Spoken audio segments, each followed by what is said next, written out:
everyone, it's Stephanie and welcome back to my channel. So today I have a series review for the Escaping Exodus duology by Nikki Drayden. Book 1 is Escaping Exodus and book 2 is Symbiosis.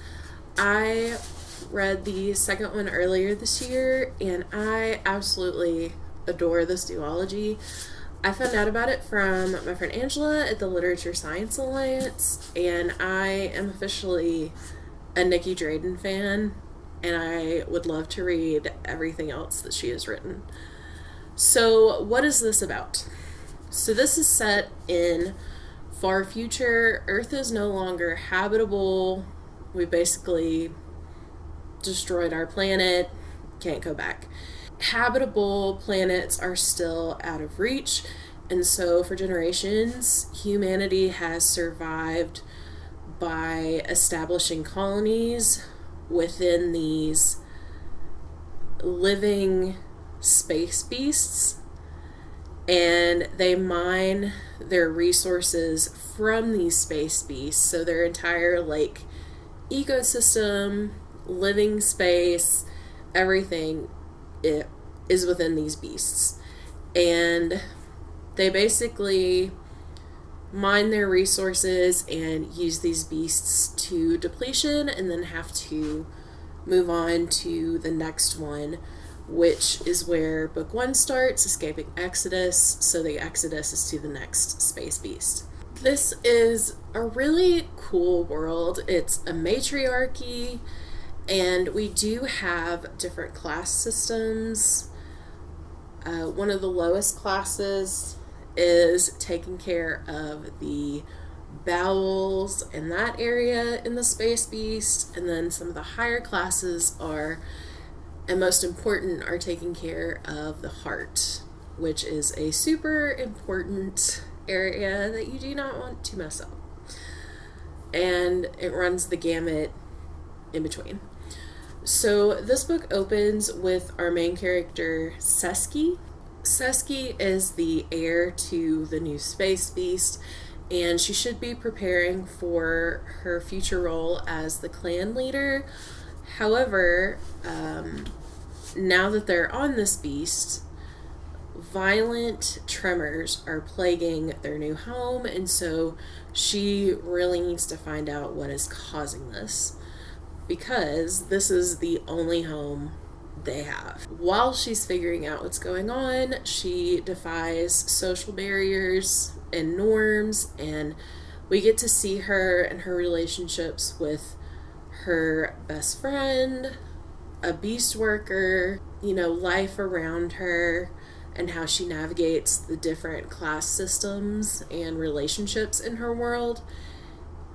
And while she's searching for answers, she discovers some grim truths about the price of life in space. As a matriarch, she is responsible for the thousands of lives on this space beast in this very harsh universe, and her claim to the throne is challenged by a rival who is determined to take control, and that is her very intelligent and very cunning sister. This is also told in a dual perspective timeline, and in both books there are different timelines. So I really enjoyed Seski's perspective. I feel like at times she can be very frustrating, but in the best way.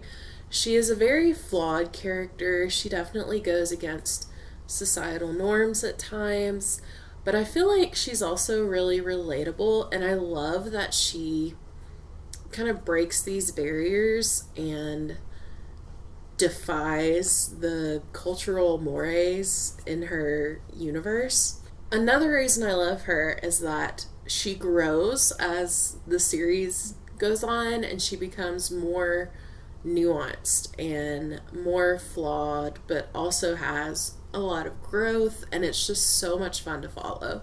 We also follow Seski's best friend, Ada, and she is a beast worker, which is a lower class than Seski, And her job is to help make sure that the beast is running like it should and overseeing different parts of that. She's very, very talented, but she's very down to earth, and I just love that so much about her. And throughout her character arc, she's kind of learning about the past, why they've done things the way they've been doing it. She learns about her family history, and also kind of having to adapt as things change, and if things should change, if that would be for the better. So it's very thought-provoking as well. We also follow Doka, and he is mainly in the second book, so I don't want to spoil anything, but he is in the same class as Seski, but because this is a matriarchy and not a patriarchy, she is still held in higher regard. And Doka is a really fascinating character because he has such a talent for navigating the political channels. He's very intelligent. And Seski and Doka are a really good kind of balance for each other. And it was really fun reading about their relationship dynamic and how it kind of grows and changes as the book progresses. The world building in the series is so unique for me. Again, I haven't really read that much sci-fi. I'm still learning about what I like and what works for me. But this world was so cool, and I just love the way Nikki Drayden's mind works. Just humans, they destroyed their Earth, so now they live on these space beasts and get all their resources from them. And she just crafted this world so well with all these layers and classes, relationships, and I just thought it was so well done, and it was so fascinating and interesting, and I wanted to learn more as I was moving through the books.